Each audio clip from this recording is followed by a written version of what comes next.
Open Sesame. Sesame is what's called a smart lock, which means you can unlock it using your phone as the key. I've tried other smart locks. They're way too big.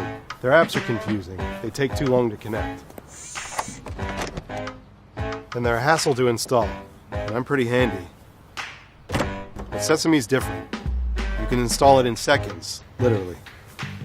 No unscrewing, no replacing.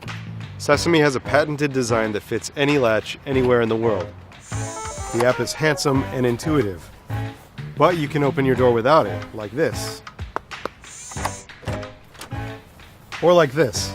Sesame senses when my phone is nearby and gets ready for my special knock.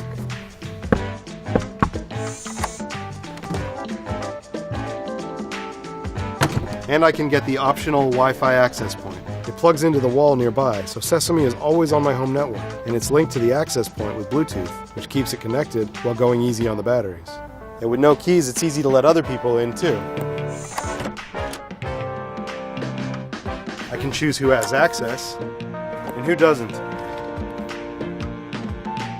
I get notifications when my lock opens and closes, so I can always know what's going on, no matter where I am.